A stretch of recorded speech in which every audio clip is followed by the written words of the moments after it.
Então, essa aplicação rigorosa da lei, né, para as mulheres, por vezes, parece ser mais rigorosa do que para homens. Mesmo tendo agente penitenciário do sexo feminino, né? Olha, isso ainda é uma coisa rara no Brasil, não é uma coisa, embora a lei diga que em penitenciárias femininas o tratamento penal se deva ocorrer com agentes do sexo feminino, isso não é uma realidade plena.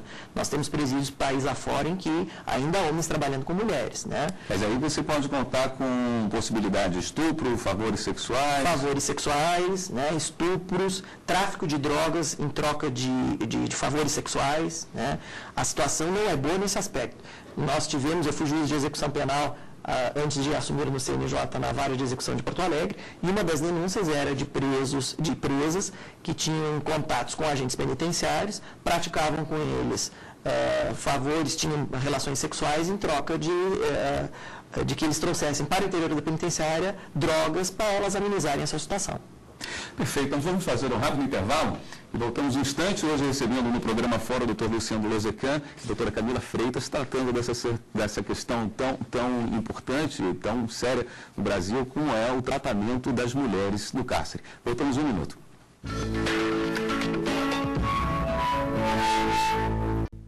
Estamos de volta com o programa Fora, hoje tratando do tema Mulheres em Presídios. Eu gostaria de voltar com a doutora Camila. A senhora falava no primeiro bloco sobre a importância de se tratar essas mulheres que entram pelo tráfico de drogas, crimes de menores, através de penas alternativas. Eu gostaria de fazer uma provocação. Não se corre o risco de justamente aumentar o interesse pelas mulheres, já que elas receberiam uma pena, digamos, mais branda? Não, porque o Brasil é a terceira maior população carcerária do mundo, né? E isso significa que não estamos resolvendo o problema através da prisão. É uma questão de saúde pública, é uma questão também de investimento em educação, em outros empregos, enfim. E não será na prisão que nós resolveremos esse problema.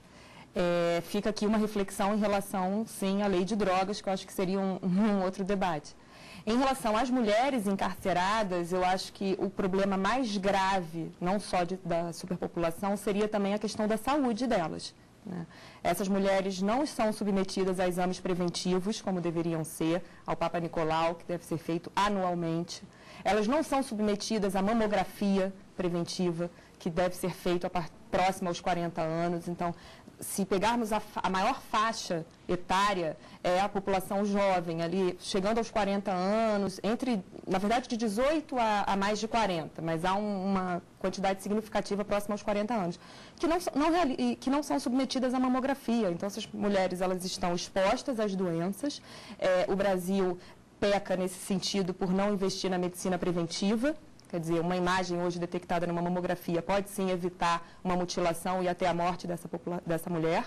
E, enfim, e a questão também delas estarem muitas vezes expostas a outras doenças e também a gravidez, a criar os filhos na prisão. Então, no caso de pena alternativa, um ponto importante seria, você não iria desfazer família, né? Poderia a mulher continuar com os filhos. Os filhos são um ponto assim, muito interessante nessa história, um problema muito grande. Eu gostaria até de abordar depois, talvez no terceiro bloco, a gente tratar só dessa questão filho, porque um problema que parece não ter uma solução adequada, né? Você não tem muito como tratar de uma forma que seja interessante para a criança. E como há poucas unidades femininas, essas unidades geralmente ficam distantes das famílias. Então, elas não só não recebem as visitas dos seus familiares, também pelo custo do transporte, pela distância, como também elas ficam distantes dos seus filhos, né? Isso impede o convívio familiar e impede também a saúde mental, assim, elas ficam muito expostas à depressão, a pânico, a problemas hormonais. Então, a prisão traz muito mais problemas, né, se fôssemos avaliar, tanto para o governo quanto para a sociedade, do que propriamente a solução para a questão do tráfico de drogas, né, que tem... A prisão é extremamente cara no Brasil. Então, isso que a doutora está falando é uma verdade, no sentido de que não é uma alternativa. Agora, quanto à questão das penas alternativas nesse tipo de delito, concordo, é possível, né? Hoje já existem acórdãos, inclusive, do Supremo Tribunal Federal, possibilitando a aplicação de pena restritiva de direito a praticante, desde que seja primário, não seja reincidente, né? Enfim, se adota a pena restritiva de direito, mas eu acho que há de se ter um cuidado. A meu ver, qual é esse cuidado? Hoje, segundo dados do Ministério da Justiça, há mais de 1 milhão de pessoas cumprindo penas e medidas alternativas no Brasil, ou seja, é um número superior ao número de pessoas presas. Do ponto de vista jurídico, essa foi uma saída para evitar a carcerização ou a segregação dessas pessoas que praticaram delitos, vamos dizer assim, de menor potencial ofensivo ou delitos de médio potencial ofensivo. Perfeito. De um ponto de vista sociológico, há de se ter um cuidado com esse dado. Por quê? Porque isso representa um alargamento da malha penal do Estado. O Estado passou a pegar pessoas que antes não eram punidas, porque aqueles delitos não eram sequer apurados pela autoridade policial, e o sistema de justiça criminal como um todo, não aqui apenas Poder Judiciário, mas Polícia, Ministério Público, Poder Judiciário e Sistema Penitenciário, acabaram acolhendo essas pessoas através das penas e medidas alternativas. Mas essas pessoas não eram punidas, os delitos não eram apurados, e a malha penal do Estado se estende através das penas e medidas alternativas. Acho que elas, no Brasil, chegaram a uma espécie de esgotamento. Eu não tenho muito como ampliar as penas e medidas alternativas a outros delitos. Eu já posso, senão eu vou ter que começar a colocar os delitos, por exemplo, com violência ou grave ameaça à pessoa. Aí a sociedade já vai barrar, vai dizer, não, isso é impunidade. No meu entender, nós temos que repensar o nosso sistema de aprisionamento e isso passa por uma reforma profunda do sistema penal brasileiro e, a meu ver, uma das saídas é de repensar a questão da pena de prisão, do tempo da pena de prisão. De nada adianta eu, como juiz de direito, condenar uma pessoa a 20 anos de prisão se eu sei que ela não vai ficar 20 anos na prisão. É isso que ocorre hoje. Por quê? Com 1/6 da pena, com 2/5 ou 3/5, essa pessoa progride do regime fechado para o semiaberto. Como a pena é longa hoje no Brasil, essas pessoas estão ficando muito tempo no regime semiaberto. Que dos 3 regimes, e qualquer administrador prisional vai nos dizer isso, é o pior para lidar com o preso. É aquele preso que fica segregado durante a noite e sai para trabalhar durante o dia. E ele é refém hoje de facções criminosas. Ele é devedor de uma facção criminosa a qual ele se cooptou dentro do regime fechado. Como resolver isso aí? A meu ver, a reforma legislativa passaria o quê?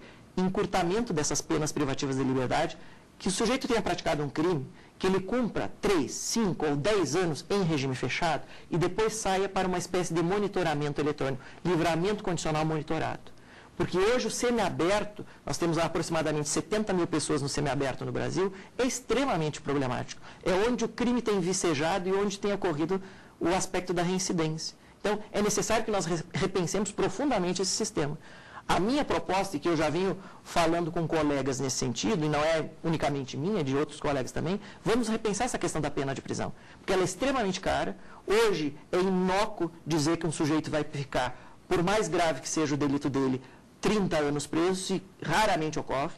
Né? Mas que ele cumpra aqueles 5 ou 10 em regime fechado, que seja efetivamente aquele aspecto da lei penal um castigo para ele, mas que depois disso ele seja monitorado. E eu tenho que ter um sistema eficiente para monitorá-lo, né, para depois desse momento de aprisionamento no regime fechado. A ressocialização das mulheres é mais fácil? Ela é feita de uma forma inteligente nos presídios femininos? Não. Vou lhe dizer com toda sinceridade que não. Né?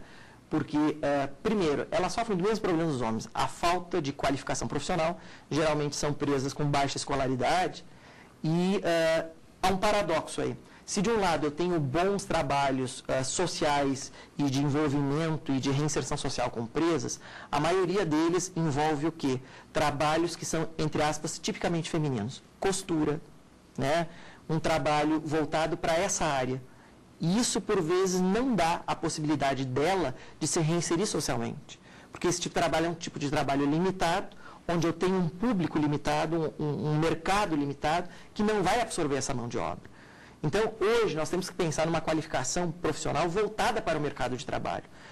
Posso formar presas ou egressas voltadas para o mercado, para a indústria, para o comércio, para o serviço. Claro que vai haver muita resistência da sociedade, mas eu tenho de começar a trabalhar com isso aí, para que ela, quando saia do cárcere, do sistema, ela tenha condições de se autossustentar, ou pelo menos que a sua qualificação seja condizente com as necessidades do mercado. Hoje isso não ocorre.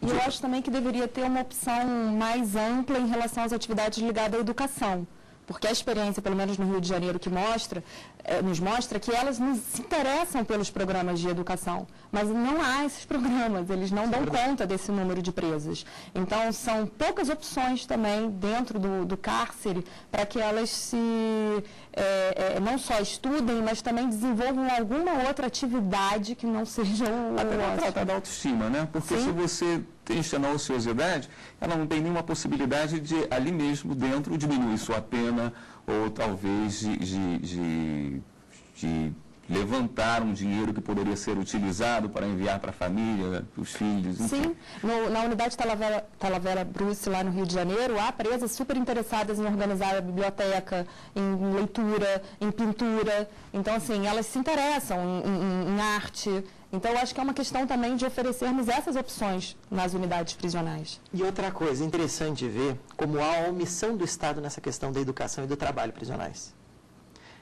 Se nós ingressarmos em qualquer unidade, seja masculina ou feminina, nós vamos ver um anseio por parte dos presos, no sentido de ter trabalho e educação prisional. E por que não existe? Porque há a omissão dos Estados. E aqui, como eu falo, são os Estados membros da União aí, que são os tradicionais gestores, né, da questão penitenciária no Brasil. A questão penitenciária ela não é gerida no âmbito da União. Ela continua sendo um problema dos Estados e uma política estadual, embora hoje um pouco mais coordenada. Mas, de qualquer maneira, muitos Estados não oferecem sequer trabalho e educação prisionais. E por quê? Porque isso dá trabalho. Né? Isso é colocar professores a dar aula, é fazer convênio com a Secretaria de Educação, é prover a questão da segurança do professor, é movimentar os presos das suas celas para irem para um determinado local, e daí eu tenho um número insuficiente de agentes penitenciários, eu não tenho recursos para isso. Então, é muito mais fácil para os Estados deixar os presos e presas recolhidos em suas celas ociosos do que movimentá-los e levá-los para um local adequado de trabalho ou educação prisionais. É isso que ocorre no Brasil. Ou seja, essa omissão é essa desídia do poder público. E hoje os ministérios públicos nos estados começam a se atentar, enquanto um dos órgãos da execução, para que se coloque à disposição do preso, porque é um direito do preso, é um dever do Estado, né, e um direito do preso ter trabalho e educação. Comecem a colocar essas políticas públicas para essa população, entre aspas, vulnerável, que está presa naquele momento, para que ela tenha essa oportunidade. Porque hoje, do jeito que está, os nossos presídios são reprodutores de criminalidade. Hoje o ambiente do presídio, seja ele masculino ou feminino, é o mais propício que nós temos para reproduzir a criminalidade. Claro, eu não ofereço nada, eu deixo um sujeito ocioso, né, com pouca escolaridade, sem dinheiro. Qual é a primeira coisa que esse sujeito vai pensar? Como é que eu vou sair daqui? Como eu vou me sustentar? Vou sustentar a minha família. A coisa mais fácil que tem são as facções criminosas cooptarem esse sujeito. Daí vão fornecer o alimento para a família, vão oferecer o aparelho celular, e esse sujeito já sai devedor desse sistema. Essas organizações estão presentes dentro dos presídios femininos também? Hoje, não de forma tão intensa como nos masculinos, mas hoje a gente já começa a observar um movimento se formando nesse sentido. As mulheres não são tão suscetíveis a essas organizações, né? Até porque o vínculo que a mulher mantém com a família, especialmente com os filhos, faz com que ela queira se manter longe disso aí. Em alguns casos isolados, não há uma realidade que eu possa dizer que seja nacional de formação de vínculos. Como foi reiterado já na reportagem que nós exibimos ao início aqui, ela não é a protagonista desse crime organizado. E também não há interesse na formação dessas grandes facções. Em alguns locais, como por exemplo em São Paulo, a gente nota alguma organização de facções femininas, mas ainda uma coisa muito tênue e não muito sólida. Esses problemas dos presídios femininos, Brasil inteiro, ou existem algumas regiões que exigem ainda mais cuidados? Modo geral, eu não posso descartar nenhum estado brasileiro ou nenhuma região do país onde eu possa dizer a situação é boa ou, no mínimo, regular. Não, não existe. Né? Não há estado brasileiro que não seja, com perdão da palavra,